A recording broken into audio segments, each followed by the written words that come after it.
Hi കൂട്ടുകാരെ, പുതിയൊരു വീഡിയോയിലേക്ക് എല്ലാവർക്കും സ്വാഗതം. അങ്ങനെ ശ്രുതിയെയും അഷീനെയും ഗൃഹപ്രവേശനം ചെയ്യാനായിട്ടോ. അങ്ങനെ ശ്രുതിയെ അരി തട്ടാണ്. പിന്നീട് അവർ രണ്ടുപേരും വലതുകാൽ വെച്ച് കയറാൻ നോക്കുന്ന സമയത്ത് അഞ്ജലി പറയണേ അവിടെ നിൽക്കുക എന്ന് പറയാനട്ടോ. ഇത് കാണുന്ന ഷാമിന് ഒത്തിരി സന്തോഷമാവാണ്.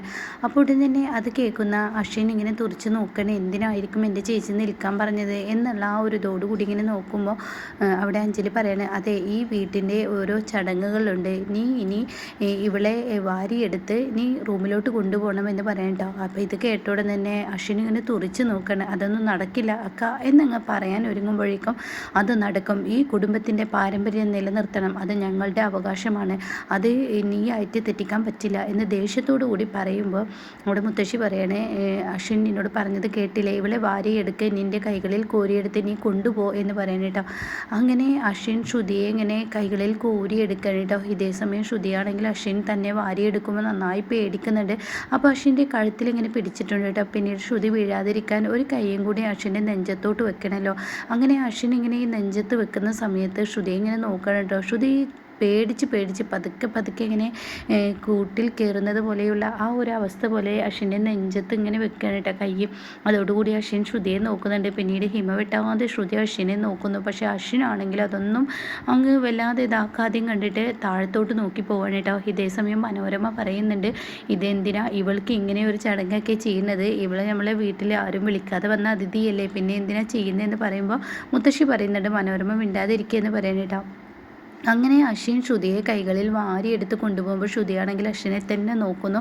എന്നാൽ ഇത് കണ്ടു നിൽക്കാനാവാതെ ശ്യാമിന് അവിടെ ഇങ്ങനെ നോക്കുകുത്തിയായി നിൽക്കാനേ പറ്റുന്നുള്ളൂ കേട്ടോ. അങ്ങനെ ഇവരെല്ലാവരും അശ്വിൻ്റെയും ശ്രുതിയുടെയും കൂടെ പോകുമ്പോൾ മനോരമ പറയണേ, ശ്യാം നിൻ്റെ ഇരിപ്പ് എന്താണെന്ന് എനിക്ക് മനസ്സിലായി. അത് കേട്ടോടെ തന്നെ ശ്യാം ഒന്ന് പേടിച്ചു കേട്ടോ. ഈശ്വര, എൻ്റെ മനസ്സിലിരിപ്പ് ഇവർക്ക് മനസ്സിലായോ എന്ന ഭാവത്തിൽ ഇങ്ങനെ നിൽക്കുകയാണ്. എനിക്ക് മനസ്സിലായി ശ്യാം, നിൻ്റെ മനസ്സിലിരിപ്പ് എന്താ എൻ്റെ മനസ്സിലിരിപ്പ് എന്ന് ചോദിച്ചോടതിന് ഇനിയിപ്പോൾ ചിന്തിക്കുന്നത്, എൻ്റെ ആകാശ് മോൻ കല്യാണം കഴിച്ചപ്പോൾ ഒന്നിനെ ഫ്രീ ആയി കിട്ടി എന്നുള്ളതല്ലേ നീ ചിന്തിക്കുന്നത്, അതായത് ഷോപ്പിംഗ് മാളിൽ പോകുമ്പോൾ ഒന്നെടുത്താൽ ബൈ ടു ഗെറ്റ് എന്നൊക്കെ പറയുന്നില്ലേ, അതുപോലെയൊക്കെയാണ് അല്ലേ ഇതും എന്ന് പറഞ്ഞിട്ട് അങ്ങ് കളിയാക്കി കൊണ്ട് അങ്ങ് പോവാണ് കേട്ടോ. എന്നാൽ ഈ സമയം ശ്യാമ ആശ്വാസം വിടുകയാണ്. കാരണം ഇവരിനിപ്പോൾ ശ്രുതിയെ എനിക്ക് ഇഷ്ടമാണെന്ന സത്യം മനസ്സിലാക്കിയോ എന്ന ഒരു നിമിഷത്തേക്ക് താൻ പേടിച്ചു പോയി എന്ന ആ ഭാവത്തിൽ ഇങ്ങനെ നിൽക്കണം കേട്ടോ. അപ്പോഴാണ് ശ്യാമിൻ്റെ പിറകിൽ അഞ്ജലി വരുന്നത്. അഞ്ജലി വന്നിട്ട് പറയണേ, ശ്യാമേട്ടാ എനിക്ക് ഇനി ഒരു കാര്യം കൂടി ചെയ്ത് തീർക്കാനുണ്ട്.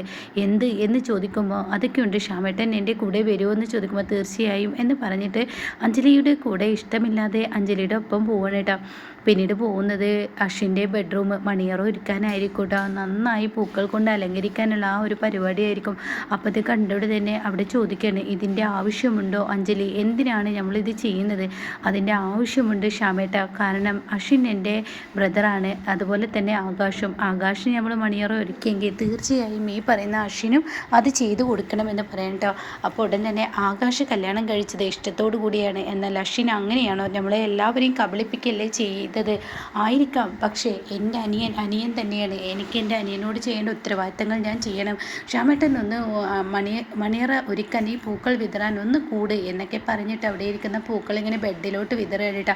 പക്ഷെ അതൊന്നും കണ്ടു നിൽക്കാൻ ഇങ്ങനെ കഴിയുന്നില്ല. തനിക്ക് ഇതുപോലെ ഒരു പൂക്കൾ മണിയറ ഒരുക്കി തൻ്റെ മുന്നിലോട്ട് വരേണ്ട പെണ്ണ് ഇന്ന് അശ്വിൻ്റെ അടുത്തോട്ട് പോകുന്നത് കാണാൻ തൻ്റെ കൈ കൊണ്ട് ഇങ്ങനെ പൂക്കൾ ഇങ്ങനെ ഇറുക്കി പിടിക്കണം കേട്ടോ. പൂക്കൾ ഇങ്ങനെ ചമ്മന്തിയാക്കി കൊണ്ടിരിക്കുകയാണ്. തനിക്ക് കിട്ടാത്ത ആ സൗഭാഗ്യ അശ്വിന് കിട്ടുമ്പോൾ കേട്ടോ.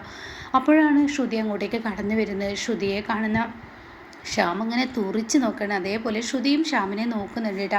അപ്പോഴാണ് അഞ്ജലി അങ്ങോട്ടേക്ക് ചെല്ലുന്നത്. വാ ശ്രുതി, നീ എന്താ അവിടെ തന്നെ നിൽക്കുന്നത്, ഇങ്ങോട്ടേക്ക് വാ എന്ന് പറഞ്ഞിട്ട് ശ്രുതിയെ കൈകൾ പിടിച്ച് വലിച്ചിട്ട് ആ ബെഡിനുള്ളിലോട്ട് അങ്ങ് ഇരുത്തണം കേട്ടോ. അങ്ങനെ മൊത്തത്തിൽ മുല്ലപ്പൂ കൊണ്ട് ഇങ്ങനെ അലങ്കരിച്ച ഒരു ബെഡ്റൂം ആയിരിക്കും. അതിൻ്റെ നടുവിൽ ഇങ്ങനെ ശ്രുതിയെ ഇരിക്കുകയാണ്. എന്നിട്ട് ശ്രുതിയോട് പറയണേ, തല താഴ്ത്തിയിരുന്നോ, അശ്വിൻ ഇപ്പോൾ വരുമെന്ന് പറയണേ. അപ്പോഴാണ് അശ്വിൻ കടന്നു വരുന്നത് കേട്ടോ. അശ്വിനെ കാണുമ്പോൾ അഞ്ജലി പറയണേ, ഞാൻ എന്തായാലും പോട്ടെ, ഇനി നിങ്ങളയക്കോ എന്ന് പറഞ്ഞിട്ട് അഞ്ജലി പോകുമ്പോൾ അവിടെ ശ്യാം ആണെങ്കിലോ ശ്രുതിയോട് എന്തോ പറയാൻ ഒരുങ്ങുന്നുണ്ട് കേട്ടോ. അത് ഇവിടെ അശ്വിനെ കാണാതെയാണ് ശ്യാം ഈ ശ്രുതിയോട് പറയാൻ ഒരുങ്ങുന്നത്. അങ്ങനെ ശ്രുതിയുടെ തൊട്ടരികിലോട്ട് പോവുകയാണെന്ന് കാണുമ്പോൾ, ഇനി നിങ്ങൾക്ക് എന്താ ഈ റൂമിൽ കാര്യം, ഈ റൂമിൽ നിന്ന് ഇറങ്ങാൻ സമയമായില്ലേ എന്ന് അശ്വിൻ ചോദിക്കാൻ കേട്ടോ. ആ ചോദ്യം കേൾക്കുന്നതിനോട് കൂടി ശ്യാം അങ്ങനെ ദേഷ്യത്തോടു കൂടി ഇങ്ങനെ അശ്വിനെ നോക്കിയിട്ട് അശ്വിൻ ദേഷ്യത്തോടു കൂടി ശ്യാമിനെ നോക്കി രണ്ടുപേരും അങ്ങ് പിരിയാണ് കേട്ടോ. പിന്നീടാണെങ്കിലും ശ്രുതി കണ്ടു നോക്കുമ്പോൾ ഇവിടെ കാണുന്നത് തൻ്റെ മുന്നിൽ അശ്വിൻ കടലമുട്ടായിയെ കാണുന്ന ശ്രുതി ആകെ പേടിക്കണം. ഈശ്വര, ഇനി എന്നെ കൊല്ലുവാണാവോ എന്ന ഭയത്തിൽ ശ്രുതി ഞെട്ടിലൂടെ ആ ബെഡിൽ നിന്ന് ഒരൊറ്റയടിക്ക് എണീക്കാണ് കേട്ടോ. ഇതേ സമയം അശ്വിന് ദേഷ്യം പിടിക്കാൻ ശ്രുതിയെ കാണുമ്പോൾ ശ്രുതിയോട് കലി അടക്കാൻ കഴിയുന്നില്ല കേട്ടോ. ഓ, ഒരു മണിയറ, ഒരു ബെഡ്റൂം, ഒരു ആദ്യ രാത്രി, ഇതൊക്കെ ആവശ്യമുണ്ടായിരുന്നോ എന്ന് പറഞ്ഞിട്ട് അങ്ങ് ദേഷ്യപ്പെടുമ്പോൾ ഉടൻ തന്നെ ശ്രുതി ഇങ്ങനെ നോക്കുന്നുണ്ട് കേട്ടോ. അപ്പോൾ ഇതിനിടയ്ക്ക് ഈ കൈകളിൽ കോരിയെടുത്ത് ബെഡ്റൂമിലോട്ട് കൊണ്ടുവരുന്നുണ്ട് കേട്ടോ അശ്വിനെ. അത് കൊണ്ടുവരുന്ന സമയത്ത് നല്ല രസകരമായൊരു മുഹൂർത്തം ഉണ്ടാവുന്നുണ്ട്. അശ്വിൻ ബെഡ്റൂമിലെത്തുമ്പോൾ ശ്രുതി ഒരൊറ്റ ഇടലങ്ങ് ഇടുന്ന സമയത്ത് ശ്രുതി കാണാം അശ്വിൻ്റെ നെഞ്ചത്തോട് ഇങ്ങനെ ചേർന്ന് പിടിക്കുന്ന കേട്ടോ. അപ്പോൾ അശ്വിൻ ഒരൊറ്റ തള്ളങ്ങ് തള്ളൂട്ടോ. അതോടുകൂടി ശ്രുതി പറയണ എന്ന് പറഞ്ഞിട്ട് ഇങ്ങനെ നിലവിളിക്കാനായിട്ട് തനിക്ക് വേദന സഹിക്കുന്നില്ല എന്നാണ് പറയുന്നത്. അതായത് അശ്വിൻ്റെ ഷർട്ടിൻ്റെ ബട്ടൻ്റെ ഇടയിൽ ശ്രുതിയുടെ കമ്മൽ കുടുങ്ങിയിട്ടുണ്ടാവും കേട്ടോ. അങ്ങനെ ശ്രുതിയുടെ ഈ നിലവിളിയോ കണ്ണീരോ കണ്ട അശ്വിൻ്റെ ആ സ്നേഹം ഉള്ളിലോട്ട് വരും കേട്ടോ. അങ്ങനെ ശ്രുതി അങ്ങ് ചീറുന്നതിനോടുകൂടി എന്ത് പറ്റിയെന്ന ഭാവത്തോടു കൂടി അശ്വിനെ ഇങ്ങനെ നോക്കണം. അപ്പോൾ ശ്രുതിയാണെങ്കിലും പേടിച്ച് വിറച്ച് കൈകളിങ്ങനെ വിറച്ചും കൊണ്ട് ശ്രുതി പതുക്കെ അശ്വിൻ്റെ ആ ബട്ടനുള്ളിൽ കുടുങ്ങിയിരിക്കുന്ന തൻ്റെ കമ്മൽ ഇങ്ങനെ വേറെടുത്താൻ ശ്രമിക്കണം കേട്ടോ.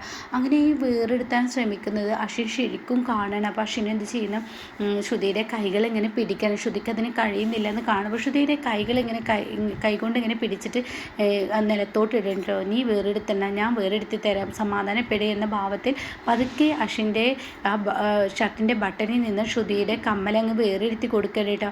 അപ്പോൾ ആ ഒരു സ്നേഹവും ആ ഒരു കരുതലും കാണുമ്പോൾ ശ്രുതി വല്ലാതെ അങ്ങ് ആഗ്രഹിച്ചു പോവാണ് കേട്ടോ. അങ്ങനെ ഒരു മുഹൂർത്തം കഴിഞ്ഞതിന് ശേഷമാണ് ഈ ബെഡ്റൂമിൽ ഈ മണിയറ ഒരുക്കുന്നത് കേട്ടോ.